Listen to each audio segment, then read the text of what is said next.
बुद्धिमान बहू। गंगा के तट पर एक सुंदर शहर था। उसमें एक व्यापारी और उसका परिवार रहता था। व्यापारी की पत्नी, उनका पुत्र व पुत्रवधू रहते थे। पुत्र का नाम राहुल था, पुत्रवधू का नाम कोमल था। राहुल व्यापार के काम में कई दिनों तक बाहर रहता था। कोमल घर पर अपने सास ससुर की सेवा करती थी। उनका सुखी व खुश परिवार था। एक दिन कोमल आधी रात को खाली घड़ा लेकर घर से बाहर गई और बहुत देर में लौटी। जब वह घर वापस लौट रही थी, तब उसके ससुर ने उसे देख लिया। उसे कोमल के चरित्र पर शंका हुई। उसने सोचा कि बेटा बाहर गया हुआ है, ऐसे में बहू का यह व्यवहार अजीब है। इससे मेरा कुल कलंकित हो जाएगा। इस बहू को घर में रखना ठीक नहीं है। उसने अपनी पत्नी से बात की और कोमल को उसके मायके छोड़ने का फैसला किया। अगले दिन ससुर ने कोमल को गाड़ी में बैठाकर उसके मायके की तरफ चल पड़ा। रास्ते में एक छोटी सी नदी थी। ससुर ने बहू से कहा, तुम गाड़ी से उतरकर जूते उतारकर नदी पार कर लो। परंतु कोमल ने बिना जूते उतारे ही नदी पार कर ली। ससुर ने मन में सोचा कि यह दुष्ट चरित्रहीन औरत ने मेरी बात नहीं मानी। थोड़ा आगे जाने पर रास्ते में एक खेत था जिसमें मूंग की फसल लहला रही थी। ससुर ने किसान के भाग्य की तारीफ करते हुए कहा कि कितनी सुंदर फसल है, इस बार तो किसान को खूब लाभ होगा। कोमल ने उत्तर दिया कि आपकी बात तो ठीक है, यदि जंगली जानवरों से बच जाए तब ना। ससुर को उसकी बातें बहुत अजीब लगी, परंतु वह कुछ नहीं बोला। कुछ दूर चलने पर एक शहर में पहुंचे जहां के लोग बहुत सुखी दिखाई दे रहे थे। यह देखकर ससुर के मुंह से निकल गया कि कितना सुंदर नगर है। कोमल बोली, आपकी बात तो ठीक है, यदि इसे उजाड़ा ना जाए तो। ससुर को उसकी बातें अच्छी नहीं लगी। थोड़ी और आगे जाने पर एक राजपुत्र दिखाई दिया, जिसे देखकर ससुर फिर बोला, अरे वाह, यह युवक दिखने में शूरवीर लगता है। कोमल फिर बोली, यदि नहीं पिटा जाए तो। इस बार तो ससुर गुस्से में हो गया। उसने किसी प्रकार अपने गुस्से पर काबू किया और आगे बढ़ा।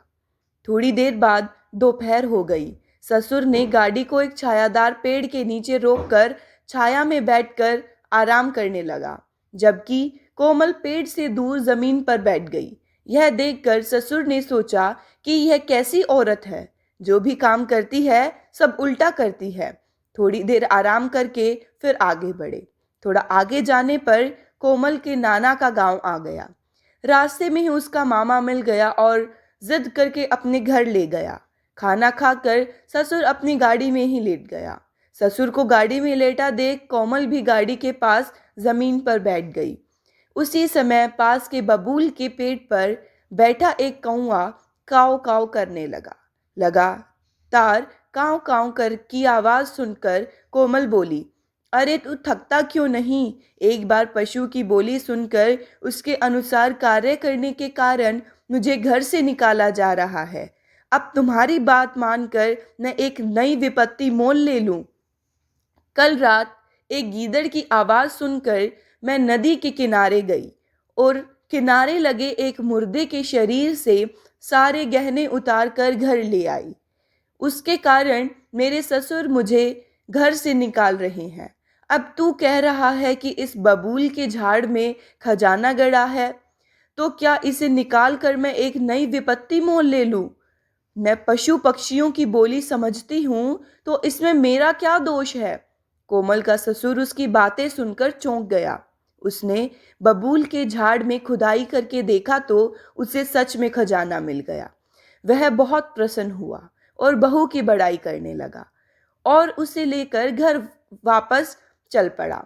रास्ते में उसने पूछा कि तुम बरगद की छाया में क्यों नहीं बैठी? कोमल ने उत्तर दिया, वृक्ष की जड़ में सर्प रहता है, ऊपर से चिड़िया भी बीट करती है, इसीलिए वृक्ष की जड़ से दूर बैठना ही बुद्धिमानी है। ससुर उसकी बातें सुनकर प्रसन्न हुआ। फिर उसने शूरवीर राजपुत्र के विषय में पूछा। उसके उत्तर में कोमल ने बताया कि शूरवीर वही होता है जो प्रथम प्रहार करता है।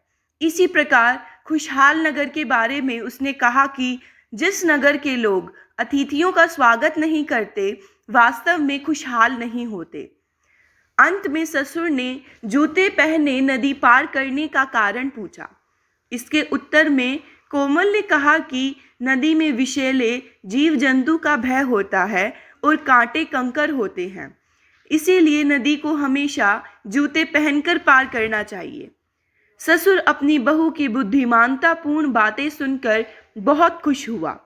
उसके मन में कोमल के लिए सम्मान बढ़ गया।